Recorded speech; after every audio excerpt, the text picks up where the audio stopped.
Hi, I'm Dr. Shilagh Mirgain, a clinical psychologist at UW Health who specializes in health and sports psychology. Thanks for tuning in to our monthly Facebook Live. It's fantastic to have those of you who are viewing live and those of you who will be viewing later on. Today's topic is something very close to my heart. It's about creating a personal mantra. And we'll be having a follow-up article about the topic later this month, and you can go on UW Health's website to sign up for our free monthly e-newsletter to get this article along with several others that are produced each month by our wonderful editor. And as you're listening, I invite you to submit comments of any mantras or affirmations that have been particularly helpful to you. Really making this a collective community experience. And also if you have any questions that come up that might have brought you to watch this, or something that gets triggered or evoked while I'm speaking, feel free to put that question in the comment while you're watching now or even down the road, and we'll do our best job of answering it in the e-newsletter article and also while I'm talking. So as we begin, I just invite you to take a few breaths just to center and get fully present, and maybe even think about what brought you to listening to this discussion about creating a personal mantra. And as you're taking those few centering breaths, I'd like you to reflect on what has been coming up in your mind recently, in the last week and even today. Kind of what kinds of thoughts have been consuming you? What things have you been ruminating on or dwelling on or kind of chewing on the last couple hours or even the last week or two? And probably what will emerge for most, if not all of you, I know it has for me, is your mind has focused often on what's wrong, what isn't going well. Maybe reflecting on something in the past that you're still upset about, or maybe even anticipating the future in a fearful way or negative way. And we know that our mind often can really focus on the negative. Those negative things act like Velcro, kind of tugging at us or hooking us. And they can really interfere with the quality of our day and our happiness levels. And that's where we're going to be talking about the use of mantras, or in the West we often call them affirmations, is a really powerful health habit that I want to encourage you to cultivate. So we'll talk today about what mantras are, how to go about developing your own personal mantra, and then different uses of mantras that I've observed in my own life and also with the wonderful clients that I've had the privilege of working with. The word mantra has its origins in Sanskrit, and when I found out the definition about it, I was really intrigued. Mantra stands for man, in Sanskrit means mind, and tra means instrument. So mantra really means an instrument of the mind, to calm and have greater control or strengthen control of the mind, and to silence mental chatter. In the West, we often talk about them as affirmations, which can look the same thing. And they're often a word or a phrase, a series of words that are really powerful, positive, purpose-driven statements that reflect our core values. And the research actually shows that this can actually improve our well-being. There was a study in 2015 in Brain and Behavior, a journal that looked at the use of a word that could be similar to a mantra. And they had participants in brain imaging, looking at their brain image through fMRI research. And what they found was that by repeating this word silently to yourself, it actually reduced activation in the default mode network, which is associated with self-reflection and self-judgment. So in a sense, by silently repeating a word or a phrase like a mantra, it actually helps calm and quiet the mind and can make us happier. So when we think about creating a mantra or an affirmation, once again, it can really help us disrupt that mental chatter. I think about our mind as being like a monkey swinging from tree to tree, branch to branch, And it can really derail us, or in a sense be on autopilot ways of responding that often are negative or critical or fearful or anxious. And what a mantra can do is it can help cut through or slice through all that mental chatter to bring us into the present moment, because oftentimes so much of life is missed when we're caught up in that mental thinking. Another analogy I like to use is a mantra or affirmation can be like when you think about a barking dog that's barking and barking and barking. How do you silence the dog? You give it a bone to calm it. And that mantra can be that focal point or anchor to help quiet and calm the mind, to bring us back to ourselves. So when you're thinking about a mantra, you can think about it in a couple different ways. One, you could have a mantra, maybe a simple word that can help you calm and center yourself when you're feeling overwhelmed or when the mind's getting very active. One of the people I worked with was a business person that found that when he got into his office, his mind was racing with everything he had to do, or worrying about his kids and what they had going on, and he would arrive and not be very present and not be very productive. So he found the mantra breathe to be very helpful, because it returned him back in his body, back in the breath, back into the moment, and he could center and set his intention for the day, and he found it flowed much better. So he had the word breathe written in a couple different places. It was his screensaver in his computer, so when he arrived, it was the first thing he saw. He had it also up on, he had it up at home in the bathroom mirror that he would see when he would start the day and end the day. And it would also pop up on his smartphone in the middle of the day, usually around the lunch hour, to remind himself, instead of just plowing through lunch and eating while he was trying to get work done, to actually take a moment to breathe and collect himself. So think about maybe having a word or a phrase that you could use when you are feeling overwhelmed or your mind is getting really active, to get back in the present. A second use of mantras is when you are feeling really overwhelmed, when you're maybe triggered by something, or when you're stressed, or something presses your button. And oftentimes we can respond to those ways and respond to those things in those knee-jerk ways of responding that aren't great. It's kind of like we get into this reactivity, and certainly our best selves don't show up. And that's really where mantras or affirmations can be helpful. And you can think about in your own life, what has been stressful to you? What has been kind of evoking a sense of fear?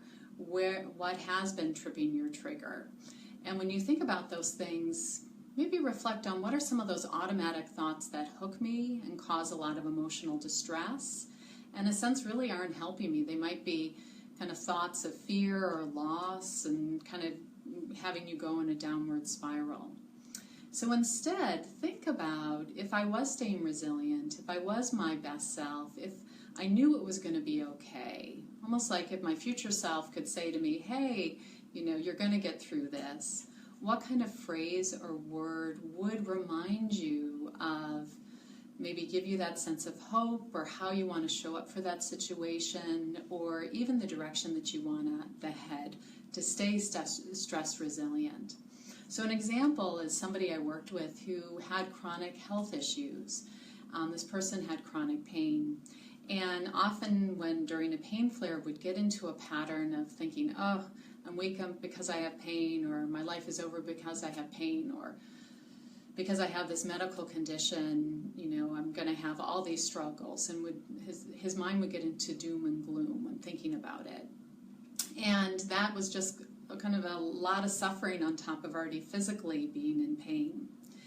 And he worked with a personal mantra that he would say during those pain flares, it's a difficult moment, but I can get through this, and I'm getting stronger, and I have the capacity to continue to build a new normal that will be a really meaningful life.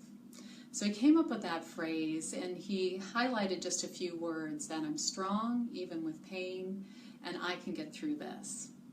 And he found those kinds of phrases helped him stay stronger, and also helped him stay more resilient during those pain flares. And he just coped much better. He made better choices and felt less stressed. And as a result, the pain flare didn't last as long.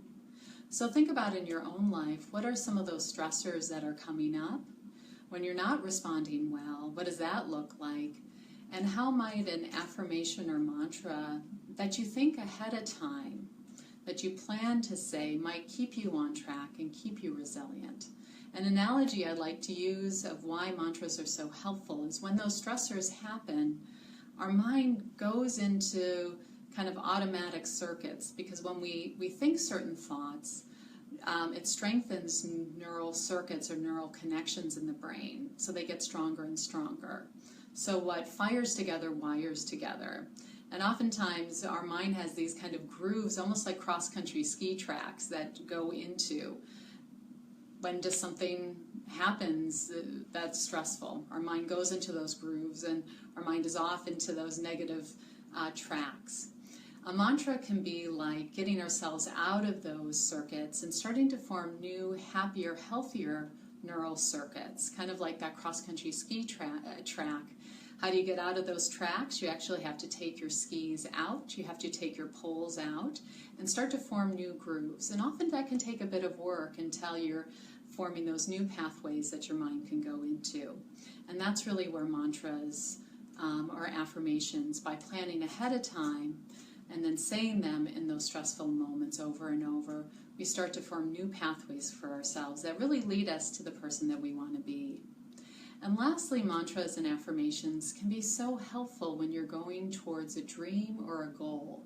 I think we often have a set point of happiness. We kind of have a ceiling of how happy, how much well-being, how much abundance we have in our lives. And when we start to grow outside of that, in a sense, all our fears show up. All those kind of old hurts or all those worries start to emerge. And what can happen is that inadvertently we can start to sabotage ourselves and put that, we're kind of our own glass ceiling, kind of put ourselves back into that set point. And mantras and affirmations can really help us grow and expand beyond kind of that set point to more and more reaching our potential. And you can think about a dream or goal that maybe you've been working towards, maybe you're struggling to reach. And you can think about what kind of wording would give you courage, that would make you more brave, that would keep you persistent in working towards that goal. I know somebody who was working to pay off debt, and every time she would get the bills in the mail and sit down to pay her bills, she found she would procrastinate. She would feel so overwhelmed by it that oftentimes her bills were late and accruing more fees. And she came up with the mantra, I am abundant. And when she sat down to pay her bills, she would say that. And what came out organically is she started to write down a gratitude list of everything she was grateful for. And she started to notice abundance that she had previously really not paid attention to. For example, when she was paying her heating bill, which sometimes could get quite high in Wisconsin when she was using that heat in the middle of the winter, she would just be grateful that she did have heat. When she paid her cell phone bill, she thought of all the people she stayed in contact with through texting and calls. And she wrote down, I'm grateful that I have this form of communication that some people in the world don't.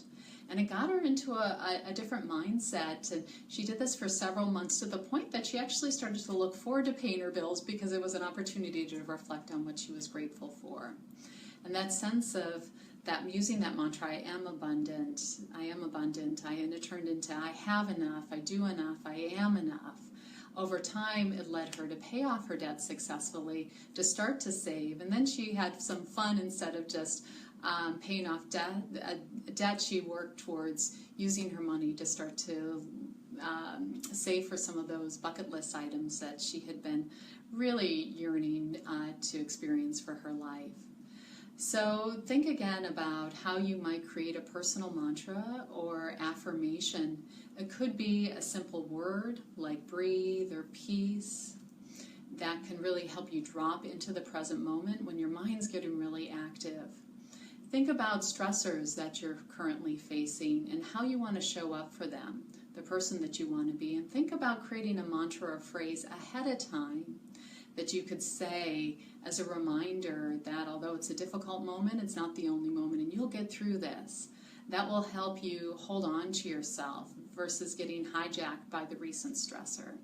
And then lastly, there are hopes and dreams and goals that you're wanting to achieve. You know, be your best cheerleader by thinking ahead of time around what kind of phrase or wording would be helpful. I was thinking of somebody who was out of work that I had the privilege of working with, and she got quite fearful whenever she went to apply for a job. And so her personal mantra was, I find the perfect job in just the right timing, one that allows me to use all my skills and gifts. And she actually posted it right by her bed, and every night she read it to herself, and she said it over and over. And not only helped her fall asleep, but she found when she also saw it in the morning that she would get out of bed, and it gave her some of that inner fuel that she needed to apply for jobs. And it took her about 3 months, and she did find a great job that she's very happy in. So when we're creating mantras or affirmations, just in summary, think about having it be something that you're affirming what you want to have happen versus saying something you don't want to have happen. It's much more useful to focus and have the wording be what you want to have happen. Think about writing it out or having it posted somewhere. You could have it in your home or in your workplace, or it could even be something that pops up on your smartphone. And then repeat it to yourself for several times. And it could be, once again, to get yourself in the present moment during times of stress, or where you're feeling some of that resistance or obstacles are coming up when you're working towards achieving a goal. And my hope is that by creating this health habit of developing personal mantras or affirmations, that they will really be a helpful tool in allowing you to achieve those goals, to have greater well-being, and to live a happier and healthier life. So we're going to shift gears here, and some questions are coming in, so I'd love to hear from you any mantras or affirmations that have been helpful to you, and any questions that you might have. And we have Stephanie, our editor from UW Health, who's going to be reading them behind the camera here. So the first one is, we hear a lot about practicing mindfulness. Are mantras a form of mindful meditation? Great. So Stephanie asked, we hear a lot about practicing mindfulness, and are mantras a form of mindfulness? It's a great question because mantras, as I said, have the word is from Sanskrit, but originally they've been used, they've really been used for thousands of years, coming out of Buddhism and from India, and they've been used as part of meditation practices or yoga practices. And so they can be used in meditation or mindfulness as an anchor or focal point that you're saying in that meditation or mindfulness experience, and that is your anchor. That sometimes people will have a phrase that they say over and over as that focal point, as a way to silence the mental chatter and return to kind of the present moment and enter into different states of consciousness. Sometimes people will have a word that they say on the in-breath and a word that they say on the out-breath. So it can be very helpful to use in a meditation practice or a yoga practice. As a sports psychologist, I actually often have my athletes create mantras as well to use during competition. So let's say you are an athlete who's going to be running in a race, or maybe you're a performing artist and having to perform a piece of music, or maybe you just have an upcoming talk or presentation that you want to do, or maybe you're just needing to talk to a loved one and it's going to be a difficult conversation. A mantra like that can help. So you could think ahead of time of just maybe taking several minutes of breathing and saying a particular word of a quality you want to cultivate silently to yourself. With my athletes, one comes to mind who was a runner, and she developed the mantra fierce. She found that helped her kind of psych herself up before a big race, and she would just say that word while she was doing some breathing before the race. And in particular, one of the things that derailed her during a race was when a competitor passed her. She found she responded by shutting down and pulling back. And that word fierce, having practiced it ahead of time, when she said that word to herself, fierce, she actually got faster, and instead of pulling back, she was starting to chase the competition, and that led her to not only chasing the competition, but starting to win some of those races she was so dearly wanting to win. So great question.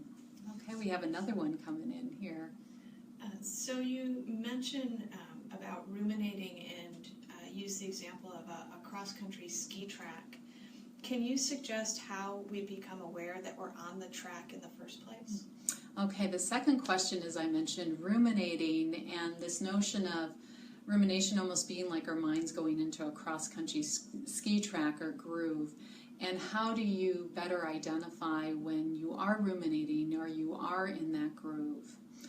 And one of the things I like to encourage people to pay attention to is when you are in a state of anxiety, when you are in a state of rumination, when you are in a state of fear, when your mind is getting hijacked by the latest problem of the day and you're focusing on it, dwelling on it, anticipating it, your body will react to that with tenseness, maybe shallow breathing. There'll be a sense of dis-ease, unrest. And you can think about it in maybe in the last week when you were in those times, kind of what was it like emotionally? What happened in your body? How present were you? And what people will notice is that they can have a lot of constriction. Their mind can be quite active. There's a sense of not feeling very grounded or centered. And so we want to learn some of those times, and if we catch it early, we're kind of giving ourselves a safety net so we're not falling down that downward spiral. And then on the other hand, on the other side of the coin, think about when you are present, when you are in a place of peace, when you are in a place of hope, or even as you've been listening today, when you are saying to yourself one of those personal mantras or affirmations, what does that feel like? And what people find is that they often feel more spacious, more calm, more centered, more access to themselves and some of those inner resources, feeling like more firmly anchored into what's possible. And so by noticing both, you can catch yourself earlier. And when you're in that kind of rumination groove, a really great practice is when you notice it, you could say something like, oh, I'm noticing, my mind's getting negative. You could even say something like, I'm sorry, or I forgive myself, or I can stop this, and I choose this new thought, and I choose this mantra, and then say the mantra to yourself. So kind of catching yourself, oops, I'm sorry, my mind went back into that groove, and I'm going to choose a new response. I'm going to choose this affirmation and then say it to yourself, or that mantra. And that's part of building the new groove, catching yourself and then rebooting with the new thought. I often say you're not responsible for the first thought. That's that knee-jerk way of reacting, but you're responsible for the second and third or fourth thought. So keep practicing, and over time, you grow into a new way of thinking. And with mantras and affirmations, you don't even have to 100% believe that they're true. It just needs to be a small percentage, or even something you admire in somebody else that you wish you had within you. But over time, through practicing, you're forming, again, those new neural connections that will strengthen and become part of your new normal and allow you to continue to grow into all of who you're meant to become. Okay. We have another question. Wonderful. So Angie shared that one of her favorite quotes she's turned into a personal mantra: nothing changes if nothing changes. Change can be hard sometimes, and this one helps me reset my mind to be more accepting. What are some of the mantras you may use? Great. Okay, so nothing changes if nothing changes, Angie said. And it sounds like, Angie, that's fantastic, and allows you to have, it sounds like, acceptance of what is, but also it will, not only have acceptance of what is, but it sounds like it gives you fuel to, kind of like that serenity prayer, change the things that you can change and accept the things that you can't. So thanks. And some other personal mantras. When I discovered this back many years ago, I was in graduate school and really struggled my first semester in graduate school with the imposter syndrome. That feeling like, oh, maybe they made a mistake, or maybe I'm not good enough. And I was so in awe of the upper class people, the 5th year and 6th year graduate students and all that they knew when they were writing their dissertation, that I was afraid I'd be found out, that maybe I didn't have what it took. And looking back, I think I was just in a place of really growing outside my comfort zone. And in fact, I had to grow into the person who could get that kind of degree.